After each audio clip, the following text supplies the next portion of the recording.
You want to listen to a podcast? By who?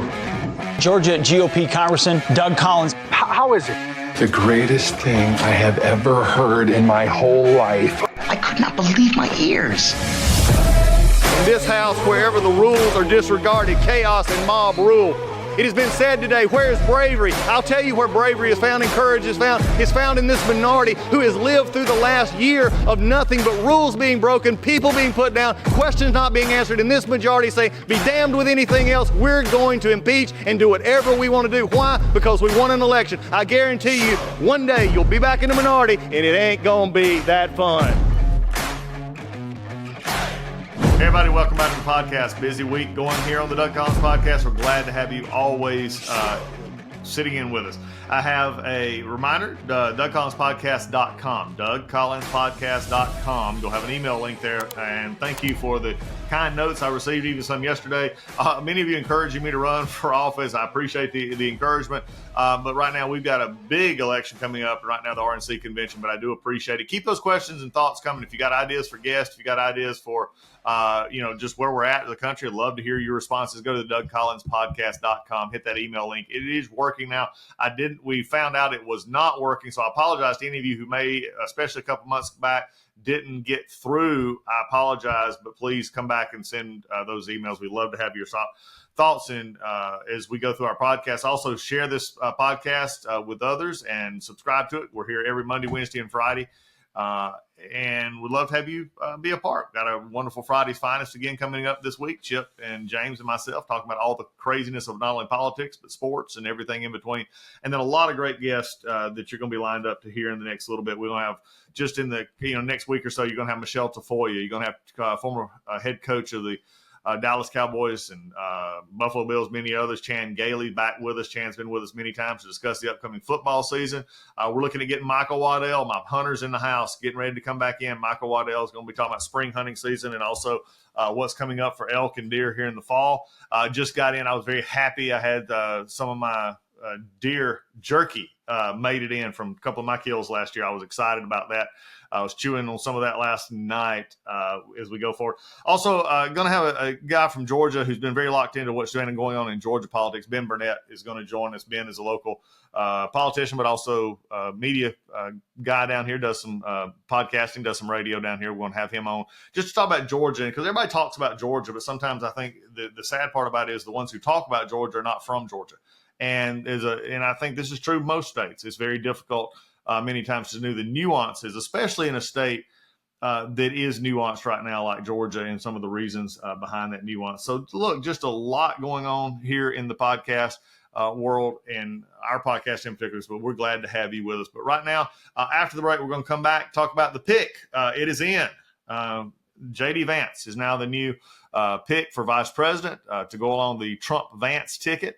We'll talk about J.D. Vance. We'll talk about the implications there, and also talk about the Republican convention is as I've sort of said, this is not going to be your old GOP convention here. There's a lot of new things to discuss, especially from the first night. I want to go over some of those, and we'll get right to it right after the break. We are experiencing instability at every level. Our government lacks leadership, and Bidenomics has been a disaster. The economy is in a fragile state. Inflation has been a consistent issue. High interest rates have put significant pressure on the real estate market, and there have been major bank failures, and many analysts say a stock market correction is likely overdue. We have global conflicts in Europe and the Middle East that have potential to spread, but gold has soared to record highs even among the tensions. There are so many reasons that Americans should consider investments in gold and silver, and Legacy Precious Metals is the gold standard.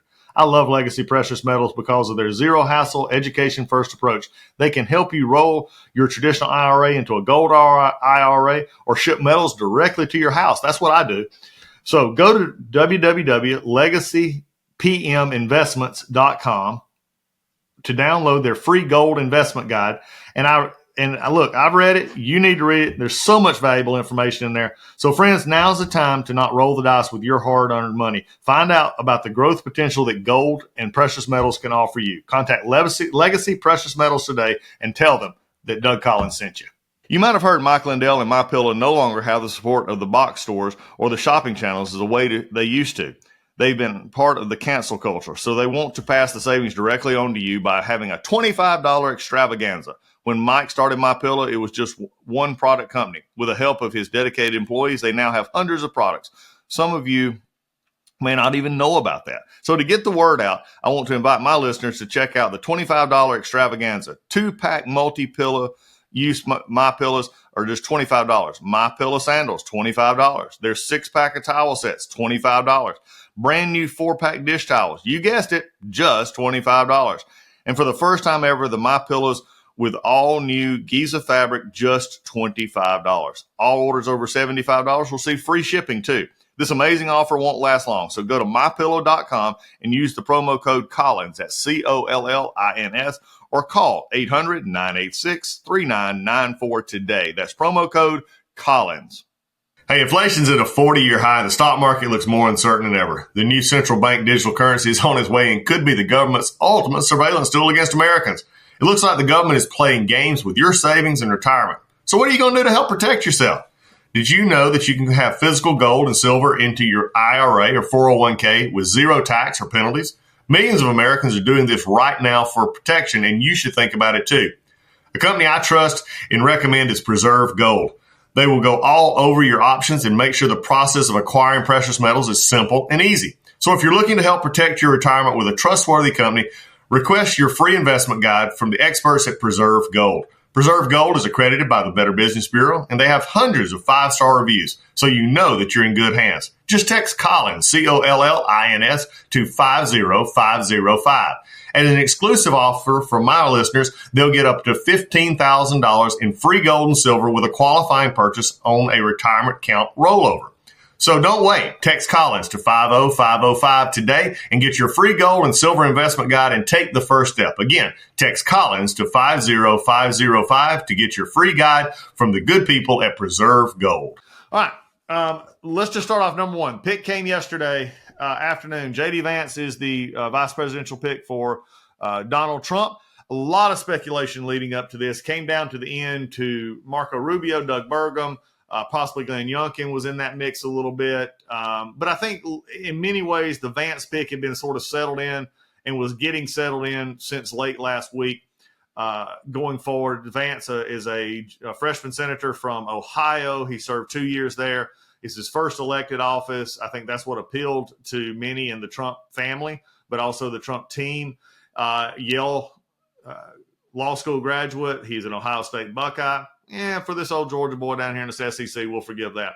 But brings a very much of a working class mentality and overcome. Now, he, again, as he got older in business, he made it a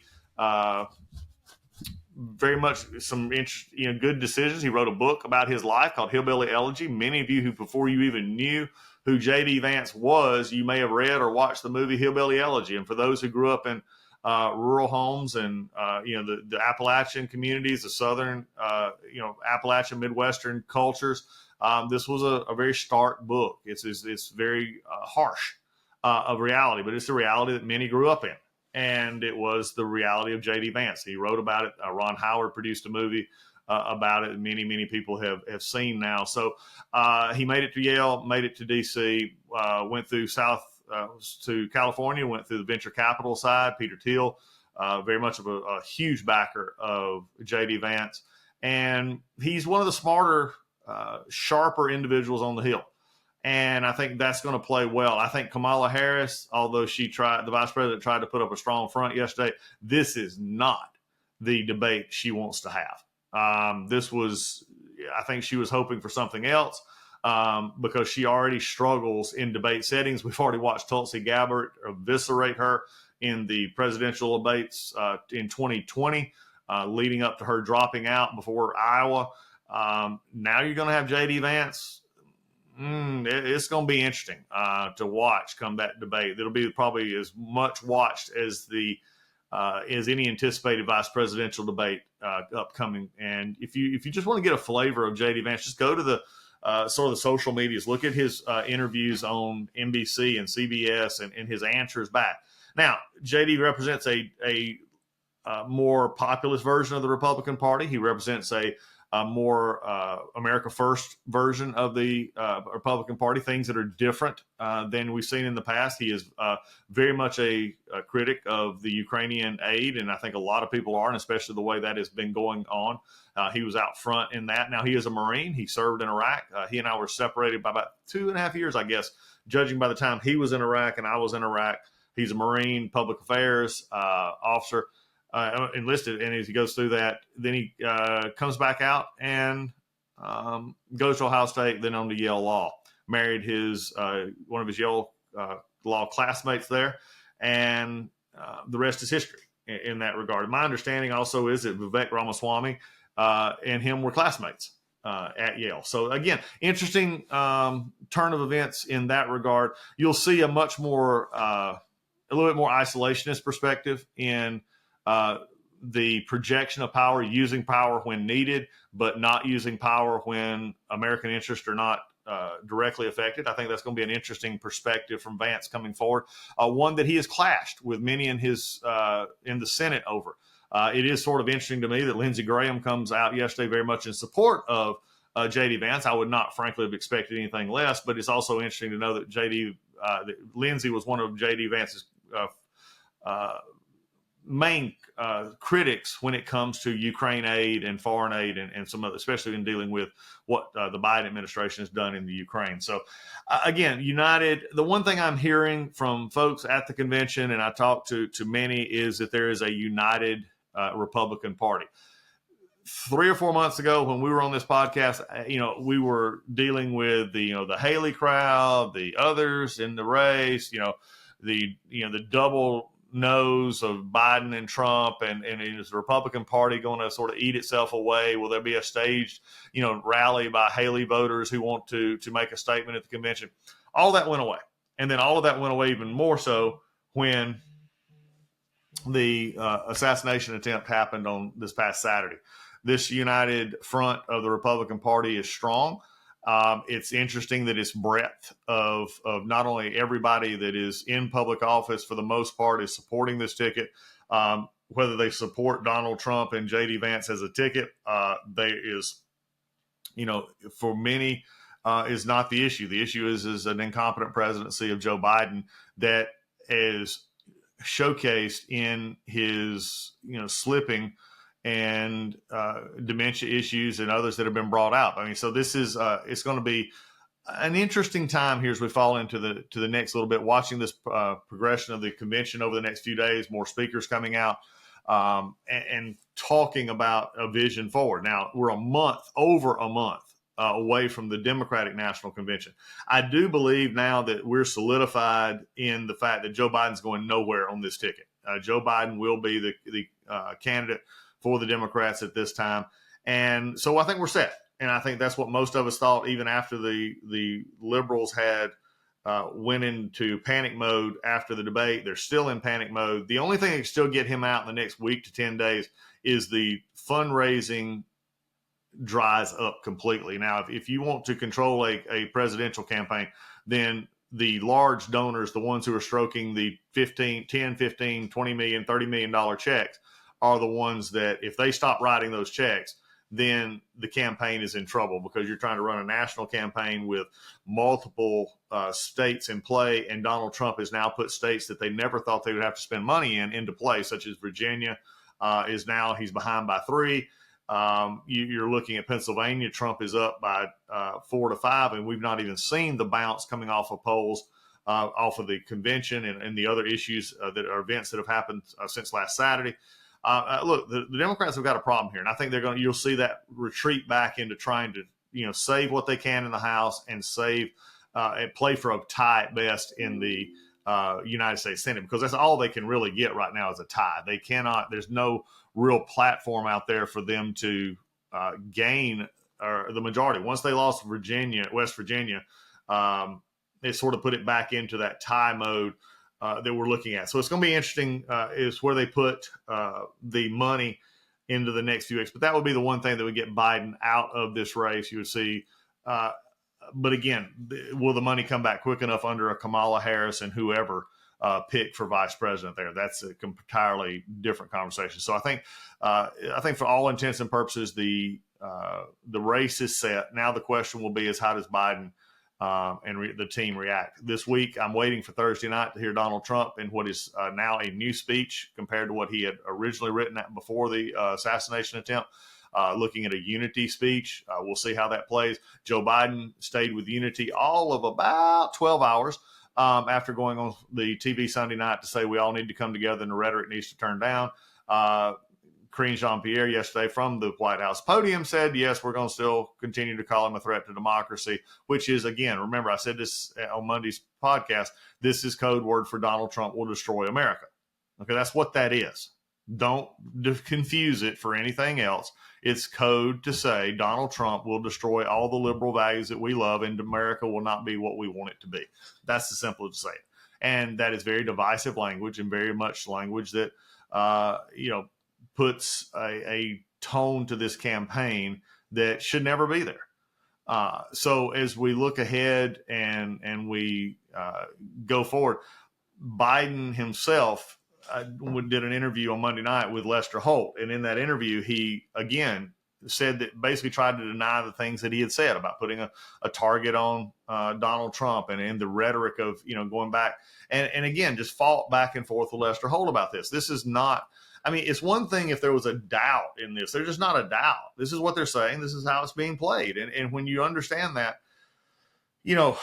it just highlights the point. And as I've said on an interview this week, look, the biggest issue is going to come earlier now than I thought it would. If you remember me here on the podcast back in the early part of this year, and especially during the spring, I said that the real case for this race will come down into October when people have to look at Joe Biden and they have to look at Donald Trump and they say, which one do I think actually can lead for 4 years or lead in a way that is a statement that the U.S. is strong and the U.S. is not going anywhere? I thought that was going to get a little bit later into the cycle. I thought it'd be October. It's happening now, and especially after the assassination attempt on Saturday in which Donald Trump gets back to his feet. He shouts to the crowd, puts his fist in the air, and he, says fight, and the crowd breaks out into, USA. There's just two. You have one man who a Department of Justice prosecutor said is unfit to stand trial, incapable of standing trial. And the other one is standing up after getting shot and, still exhorting the crowd in a moment of chaos. This is just a very obvious kind of look when you just put the eye test to this candidate. And I think a lot of people, as much as we think about policy and we think about, which I would love to see, I would love for Joe Biden to get up and actually explain his policies of open border and of tearing up American energy independence and going and begging for oil from overseas and putting our regulatory system in a place that is struggling, making businesses have to struggle and doing things that cost American jobs. Just the whole lapse of many things in this administration. But the real problem he has is nobody believes him because they don't understand. They don't think he understands exactly what's going on in the U.S. So we're going to be looking at these across continually through the fall. I am anxious to see the numbers, poll numbers next week. I think they're going to be really telling to see, how much of a bump Donald Trump gets out of the convention, along with a new pick of J.D. Vance as vice president. Still, my numbers that you really look at in this will come out in September. By September, you're going to start getting hardened numbers, and then by October, those numbers are going to be you're going to start seeing if there's going to be any movement. You'll see it late.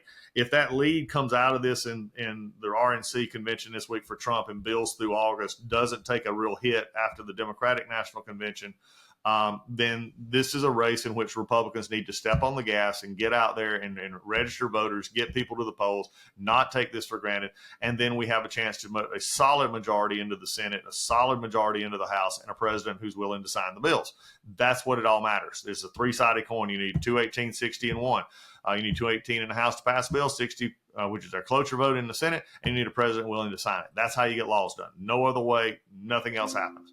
So in understanding that, that's why I think this is very, very important as we go forward. I do want to comment, though, before we get a little bit further into the podcast and be done for the day here on this Wednesday, is I've heard a lot of comments about the the speaking segments in the convention, and of course, there's a lot of politicos that are going to be speaking, a lot of elected officials speaking, and of course, the president and others on Thursday night, and the vice president on Wednesday night will be speaking. But on the first night, Amber Rose, who is a social media influencer, has had multiple very high-profile public affairs and liaisons with rappers and pro-abortion. I mean, there's just a long list that you would never expect to see at a Republican convention. But on Monday night, she actually got forward, said that she came from a never Trumper and believed all the left's lies about Donald Trump until she actually did the research herself. And now she has come around to being a Donald Trump supporter. And she made it to the podium last night. Another one that made it to the podium last night that I think probably sends fear into the Democrats more than any, and that was Sean O'Brien, the Teamsters president, who spoke last night and very frankly spoke. He did not cut words or make it palatable, so to speak, to what he would think a Republican audience wanted to hear. He struck right at international corporations. He struck right at nationalist elites that have no national origin or have no national allegiance, as he said. Brought out Amazon in particular, others. I mean, and then praised actually a few GOP senators for, including J.D. Vance, for the deal and working with the working class. I think this is an interesting time for labor. There were other labor leaders who spoke last night and said that they'll be voting for Donald Trump. This is a voting bloc that the Democrats have always tried to take for granted, and it mixes. Ronald Reagan was the first to really knock into this group and have what the old Reagan Democrats of the 1980s and 84s were. Trump we saw this a little in 2016. I think we'll see it even more so in this election. And the reason that's important is you see the votes in Ohio, Pennsylvania, Michigan, Wisconsin, Minnesota even. And these are very, unionized states. This is where that working class voting bloc that has been so in Pennsylvania in particular, have been so affected by the Biden policies and the 20% inflation that is accumulated over the Biden presidency, that will be affected. So, I mean, when you tell me that you're having, social celebrities that never voted or never wanted to be part of the Republican Party and may not still be part of the Republican Party, but they're going to support Donald Trump. You have the Teamsters president speaking from the platform at the Republican convention on Monday night as they talk about wealth and prosperity and getting our country forward. You see the unity that is being exhibited among many factions of the Republican Party toward getting Donald Trump reelected.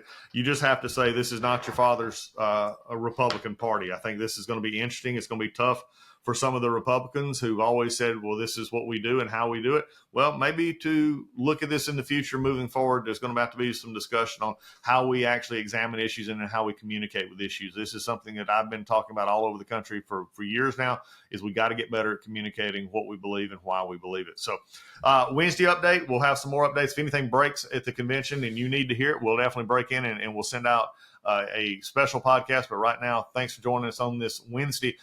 If you, as I mentioned just now, if you have any speaking, I mentioned it at the top of the show, I'll mention it again, the DougCollinsPodcast.com.